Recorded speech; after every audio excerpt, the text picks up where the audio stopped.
ನಾವು ಒಂದು ಚಿಕ್ಕ ಗ್ರಾಮಕ್ಕೆ ಹೋಗೋಣವೇ? ಆ ಗ್ರಾಮದ ಹೆಸರು ಬೆತ್ಲೆಹೇಮ್. ಅಲ್ಲಿ ಒಂದು ಚಿಕ್ಕ ಮನೆಯಲ್ಲಿ ಮೇರಿ ಎಂಬ ತಾಯಿಯು ಆಕೆಯ 6 ವರ್ಷದ ಮಗಳು ಅನ್ನಾಳು ವಾಸಿಸುತ್ತಾರೆ. ಮೇರಿ ವಿಧವೆ, ಗಂಡ ಮರಣಿಸಿದ ನಂತರ ಆ ಮನೆಯಲ್ಲಿ ಆ ಇಬ್ಬರು ಮಾತ್ರ. ಮೇರಿಗೆ ದೊಡ್ಡ ಶಿಕ್ಷಣವಿಲ್ಲ, ಆದರೆ ಆಕೆಗೊಂದು ಆಸೆ ಇದೆ. ತನ್ನ ಮಗಳು ಅನ್ನ ಬೈಬಲ್ನು ಚೆನ್ನಾಗಿ ಕಲಿಯಬೇಕು, ದೇವರ ವಾಕ್ಯವನ್ನು ಹೃದಯದಲ್ಲಿ ಇಟ್ಟುಕೊಂಡು ಬದುಕಬೇಕು.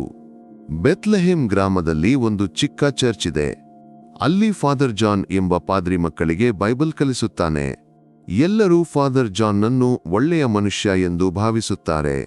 ಮೇರಿಯೂ ಹಾಗೆಯೇ ಯೋಚಿಸುತ್ತಾಳೆ. ಆದ್ದರಿಂದ ಆಕೆ ಪ್ರತಿದಿನ ಅನ್ನಾಳನ್ನು ಚರ್ಚ್ಗೆ ಕಳುಹಿಸಲು ಪ್ರಾರಂಭಿಸಿದಳು. ನೀನು ಬೈಬಲ್ ಕಲಿಯಬೇಕು ಮಗಳೇ, ದೇವರ ಮಾರ್ಗದಲ್ಲಿ ನಡೆಯಬೇಕು ಎಂದು ಮೇರಿ ಹೇಳುತ್ತಿದ್ದಳು.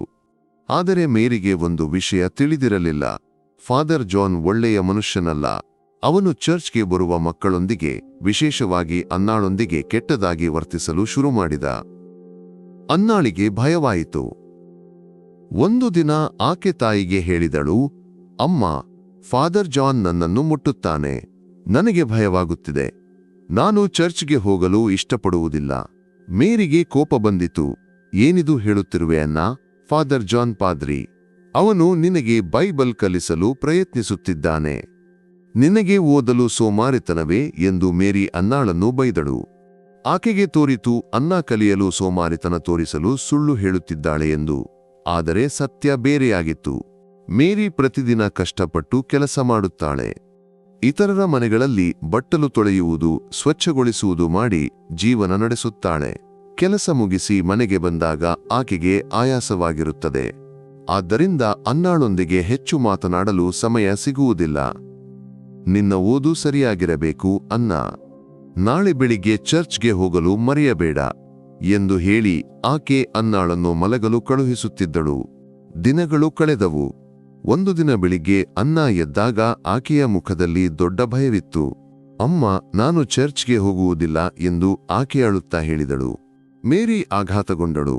ಏನು ಮಗಳೇ, ಬೈಬಲ್ ಕಲಿಯುವುದು ನಿನ್ನ ಭವಿಷ್ಯಕ್ಕೆ ಒಳ್ಳೆಯದಲ್ಲವೇ? ಏಕೆ ಇಂತಹ ಮಾತನಾಡುತ್ತಿರುವೆ ಎಂದು ಕೇಳಿದಳು. ಅನ್ನ ಅಳುತ್ತಾ ಹೇಳಿದಳು, ಫಾದರ್ ಜಾನ್ ಒಳ್ಳೆಯ ಮನುಷ್ಯನಲ್ಲ. ನನಗೆ ಭಯವಾಗುತ್ತಿದೆ. ಮೇರಿಗೆ ಕೋಪ ಬಂದಿತು. ನಿನ್ನ ಈ ಸುಳ್ಳು ಮಾತುಗಳನ್ನು ನಾನು ಸಹಿಸುವುದಿಲ್ಲ. ನಾನು ಕಷ್ಟಪಟ್ಟು ಕೆಲಸ ಮಾಡುವುದು ನಿನ್ನ ಒಳ್ಳೆಯ ಭವಿಷ್ಯಕ್ಕಾಗಿಯೇ ಅಲ್ಲವೇ? ಬಾ, ಚರ್ಚ್ಗೆ ಹೋಗೋಣ ಎಂದು ಹೇಳಿ ಮೇರಿ ಅನ್ನಾಳ ಕೈ ಹಿಡಿದು ಚರ್ಚ್ಗೆ ನಡೆದಳು. ದಾರಿಯಲ್ಲಿ ಅನ್ನ ಅಳುತ್ತಲೇ ಇದ್ದಳು. ಅಮ್ಮ, ಫಾದರ್ ಜಾನ್ ಕೆಟ್ಟವನು ಎಂದು ಆಕೆ ಮತ್ತೆ ಹೇಳಿದಳು. ಆದರೆ ಮೇರಿ ಕೇಳಲಿಲ್ಲ. ನಿನ್ನ ಈ ದೂರುಗಳನ್ನು ಫಾದರ್ ಕೇಳಿದರೆ ನನಗಿಂತ ಹೆಚ್ಚು ಕಷ್ಟಪಡಬೇಕಾಗುತ್ತದೆ ನಿನಗೆ ಎಂದು ಮೇರಿ ಕಠಿಣವಾಗಿ ಹೇಳಿದಳು. ಚರ್ಚ್ಗೆ ತಲುಪಿದಾಗ ಫಾದರ್ ಜಾನ್ ಅಲ್ಲಿದ್ದ. ಅನ್ನಾಳನ್ನು ಕಂಡಾಗ ಅವನ ಕಣ್ಣುಗಳು ವಿಚಿತ್ರವಾಗಿ ಮಿನುಗಿದವು. ಅನ್ನಾಳ ಮುಖ ಭಯದಿಂದ ಬಿಳಿಚಿತ್ತು. ಮೇರಿ ಫಾದರ್ಗೆ ಹೇಳಿದಳು, ಫಾದರ್, ನನ್ನ ಮಗಳು ಓದಲು ಸೋಮಾರಿತನ ತೋರುತ್ತಿದ್ದಾಳೆ. ಆಕೆಗೆ ಬೈಬಲ್ನ ಮಹತ್ವವನ್ನು ಮನದಟ್ಟು ಮಾಡಿಕೊಡಿ. ಫಾದರ್ ಜಾನ್ ನಕ್ಕು, ಚಿಂತಿಸಬೇಡ ಮೇರಿ, ನಾನು ಇಂದು ಮಕ್ಕಳಿಗೆ ಕಲಿಸಿದ ನಂತರ ಅನ್ನಾಳೊಂದಿಗೆ ವಿಶೇಷವಾಗಿ ಮಾತನಾಡುತ್ತೇನೆ. ಬೈಬಲ್ ಕಲಿಯುವ ಒಳಿತನ್ನು ಆಕೆ ಅರಿಯುತ್ತಾಳೆ ಎಂದ. ಅನ್ನಾಳ ಮುಖ ಭಯದಿಂದ ಹಳದಿಯಾಯಿತು. ಆಕೆಯ ಕಣ್ಣುಗಳು ತುಂಬಿದವು.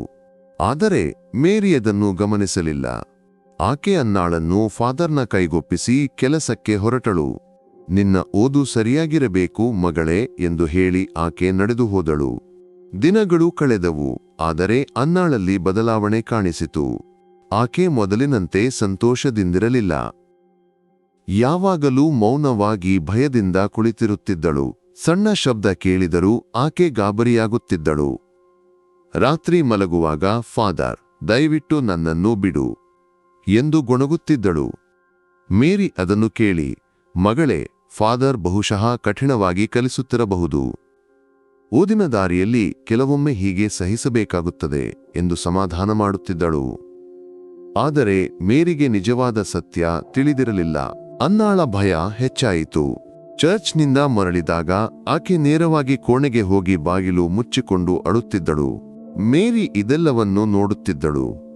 ಆದರೆ ಫಾದರ್ ಕಠಿಣವಾಗಿ ಕಲಿಸುವುದರಿಂದ ಅನ್ನ ಅಸ್ವಸ್ಥಳಾಗಿದ್ದಾಳೆ ಎಂದು ಆಕೆ ಭಾವಿಸಿದಳು. ದೇವರೇ, ನನ್ನ ಮಗಳ ಹೃದಯದಲ್ಲಿ ಬೈಬಲ್ನ ಪ್ರೀತಿಯನ್ನು ಬೆಳೆಸು ಎಂದು ಮೇರಿ ಪ್ರತಿದಿನ ಪ್ರಾರ್ಥಿಸುತ್ತಿದ್ದಳು. ಒಂದು ದಿನ ಅನ್ನ ಚರ್ಚ್ನಿಂದ ಯಥಾಪ್ರಕಾರ ಮರಳಲಿಲ್ಲ. ಮೇರಿಗೆ ಮೊದಲಿಗೆ ದೊಡ್ಡ ತೊಂದರೆ ಎನಿಸಲಿಲ್ಲ. ಬಹುಶಃ ಫಾದರ್ ಆಕೆಗೆ ಹೆಚ್ಚು ಸಮಯ ಕಲಿಸುತ್ತಿರಬಹುದು ಎಂದು ಆಕೆ ಯೋಚಿಸಿದಳು. ಆದರೆ ಸಂಜೆಯಾದರೂ ಅನ್ನ ಬರಲಿಲ್ಲ. ಮೇರಿಗೆ ಭಯವಾಯಿತು. ಆಕೆ ಚರ್ಚ್ಗೆ ಓಡಿದಳು. ಅಲ್ಲಿ ಚರ್ಚ್ನ ಬಾಗಿಲು ಮುಚ್ಚುತ್ತಿದ್ದ ಒಬ್ಬ ವ್ಯಕ್ತಿಯನ್ನು ಕಂಡಳು. ನನ್ನ ಮಗಳು ಅನ್ನ ಇಲ್ಲಿದ್ದಾಳೆಯೇ? ಆಕೆ ಮನೆಗೆ ಬಂದಿಲ್ಲ ಎಂದು ಮೇರಿ ಕೇಳಿದಳು. ಆ ವ್ಯಕ್ತಿಯ ಮುಖ ಬಿಳಿಚಿತು. ನಿನ್ನ ಮಗಳು? ಆಕೆ ಚರ್ಚ್ನಿಂದ ಹೋಗಿದ್ದನ್ನು ನಾನು ನೋಡಿದೆ ಎಂದು ಅವನು ತೊದಲುತ್ತಾ ಹೇಳಿದ. ಮೇರಿಯ ಹೃದಯ ನಿಂತಿತು. ಆಕೆ ಯಾವಾಗಲೂ ಸಮಯಕ್ಕೆ ಮನೆಗೆ ಬರುತ್ತಾಳೆ.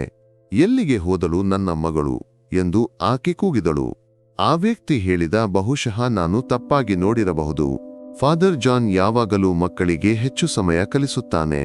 ನೀನು ಫಾದರ್ಗೆ ಕೇಳು. ಮೇರಿ ಚರ್ಚ್ಗೆ ಪ್ರವೇಶಿಸಲು ಪ್ರಯತ್ನಿಸಿದಳು. ಆದರೆ ಆ ವ್ಯಕ್ತಿಯ ಮುಖದ ಭಯ ಆಕೆಯನ್ನು ಅಸ್ವಸ್ಥಗೊಳಿಸಿತು. ಆಕೆ ಫಾದರ್ ಜಾನ್ನ ಮನೆಗೆ ಓಡಿದಳು. ಅಲ್ಲಿ ಫಾದರ್ನ ಪತ್ನಿ, ಫಾದರ್ ಇಲ್ಲಿ ಇಲ್ಲ, ಅವನು ಮಕ್ಕಳಿಗೆ ಕಲಿಸಲು ಹೋಗಿದ್ದಾನೆ.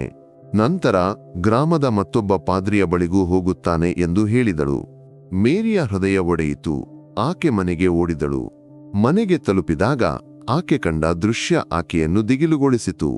ಅನ್ನ ಅರಿವಿಲ್ಲದೆ ಹಾಸಿಗೆಯಲ್ಲಿ ಮಲಗಿದ್ದಳು. ಆಕೆಯ ಮುಖ ಬಿಳಿಚಿತ್ತು. ದೇಹ ದುರ್ಬಲವಾಗಿತ್ತು.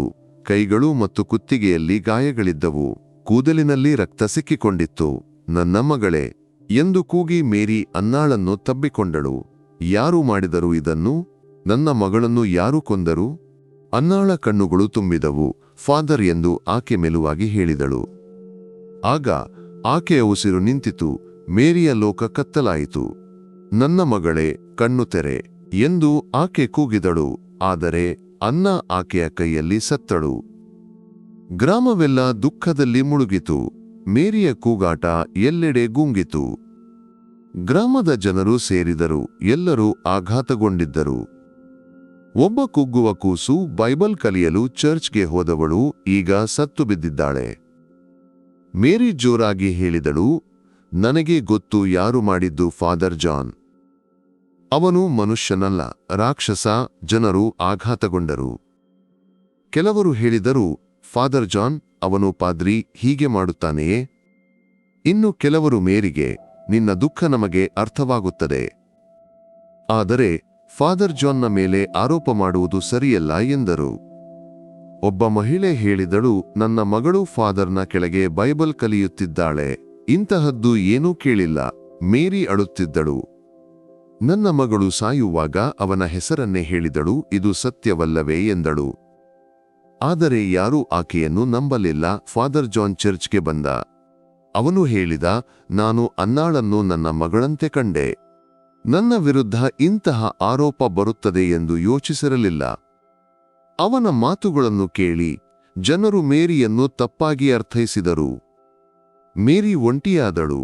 ಆಕೆ ಗ್ರಾಮದ ಹಿರಿಯ ಪಾದ್ರಿಯ ಬಳಿಗೆ ಹೋದಳು. ನನ್ನ ಮಗಳಿಗೆ ನ್ಯಾಯ ಬೇಕು ಎಂದು ಆಕೆ ಅಳುತ್ತಾ ಹೇಳಿದಳು. ಪಾದ್ರಿ ಹೇಳಿದ, ಇದು ನನ್ನ ಕೈಯಲ್ಲಿಲ್ಲ, ನೀನು ಕೋರ್ಟ್ಗೆ ಹೋಗಬೇಕು. ಮೇರಿ ಭಯಗೊಂಡಳು.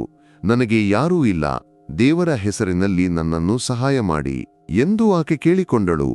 ಪಾದ್ರಿ ಒಂದು ಕೋರ್ಟ್ನ ವಿಳಾಸವನ್ನು ಕೊಟ್ಟ. ಮೇರಿ ಕೋರ್ಟ್ಗೆ ಹೋದಳು. ಆದರೆ ಪ್ರತಿ ಬಾರಿಯೂ ಕೇಸ್ ಮುಂದೂಡಲ್ಪಡುತ್ತಿತ್ತು.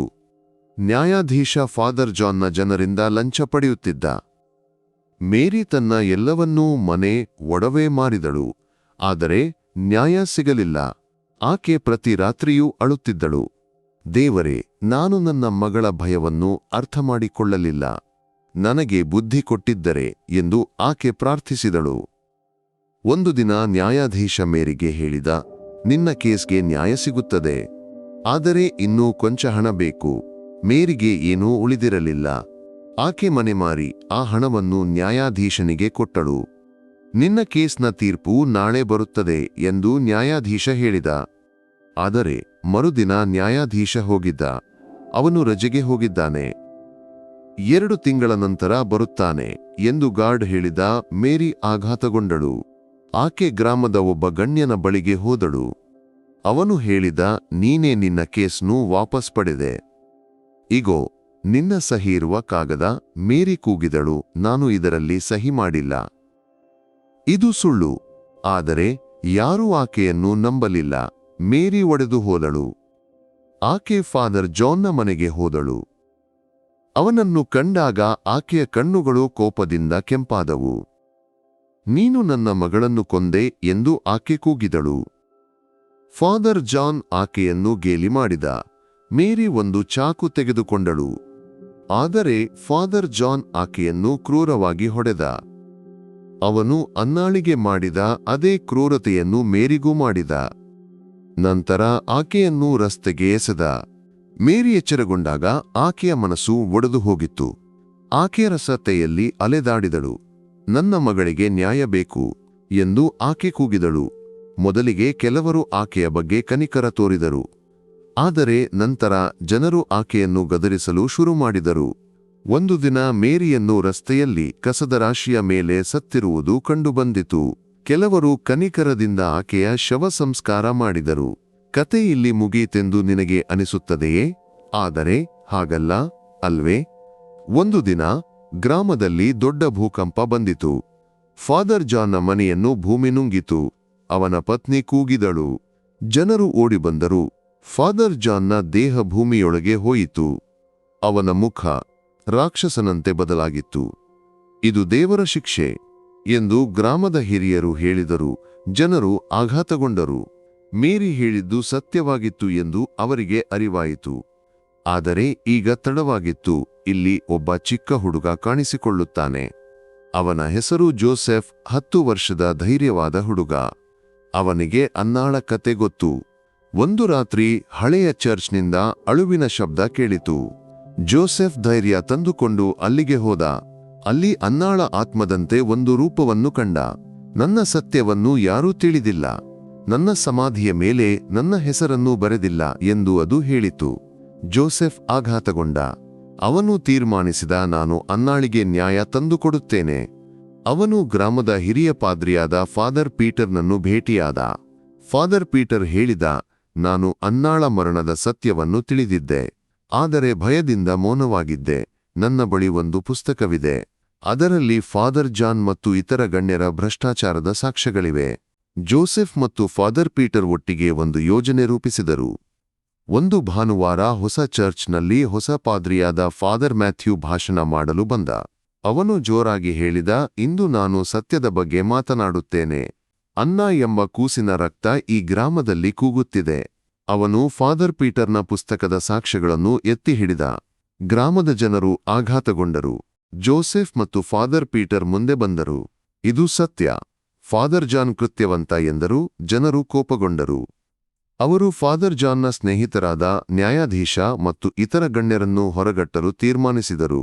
ಜೋಸೆಫ್ನ ಧೈರ್ಯ ಗ್ರಾಮವನ್ನು ಬದಲಾಯಿಸಿತು. ಹಳೆಯ ಚರ್ಚ್ ಮುಚ್ಚಲ್ಪಟ್ಟಿತು. ಅಲ್ಲಿ ಒಂದು ಸ್ಮಾರಕವನ್ನು ನಿರ್ಮಿಸಲಾಯಿತು. ಇಲ್ಲಿ ನಾವು ಮೌನವಾಗಿದ್ದೆವು, ಆದರೆ ದೇವರು ಮಾತನಾಡಿದ ಎಂದು ಅದರಲ್ಲಿ ಬರೆಯಲಾಯಿತು. ಗ್ರಾಮದಲ್ಲಿ ಹೊಸ ಶಾಲೆ ತೆರೆಯಲಾಯಿತು. ಅನ್ನಾಳ ಶಾಲೆಗೆ ನ್ಯಾಯ. ಜೋಸೆಫ್ ಬೆಳೆದಾಗ ಅವನು ನಾಯಕನಾದ.